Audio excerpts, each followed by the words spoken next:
Many times when you're working on a project, you won't be working alone. You'll have someone to check the coloring or to check the timing of things, to make sure the sounds are synced, or that kind of thing. And you want to have notes readily available so they can quickly see what you want them to do. Of course, you could send them an exported file, a movie, for example, a QuickTime movie, and in the DVD or the case or the envelope, you'd have a sheet of notes.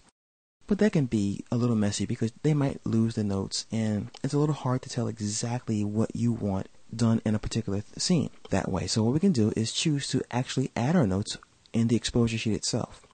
So let's say I want to add a note right here about the ship. I can right-click on this cell and choose at the bottom here to add a cell note. And the note dialog box appears, and I can type a note.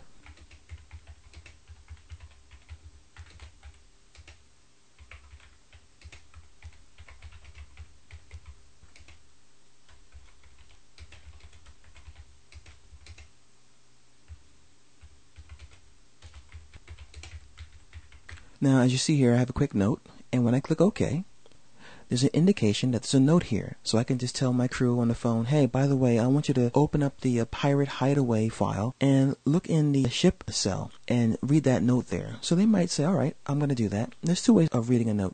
They can put their mouse, they can hover their mouse in the cell, and then the note appears. How cool is that?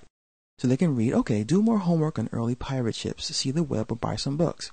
Then they're going to call you and say, all right, about these books, where's the money for said books? Or if they want to, they can right-click and then choose to update the cell note. It's a little hard to see that. I'm sorry about that. Let me see if I can go up to the toolbar here. I can go to Element, and what I could do at this point is I could choose to update the element note. Here we go. Update cell note. And what they could do at this point is they could read that whole note. Once they're done with this note, they click OK. Once you're finished with the note altogether, you can always delete it. So you can right-click on it, and once again, you can go down to the bottom and choose Update Cell Note. And you can just get rid of all the text inside this note. Click OK, and the note is deleted for you automatically. So cell notes are a great way to stay in touch and in a direct communication with your production team so that everyone's on the same page and knows exactly what your intentions are for a particular scene.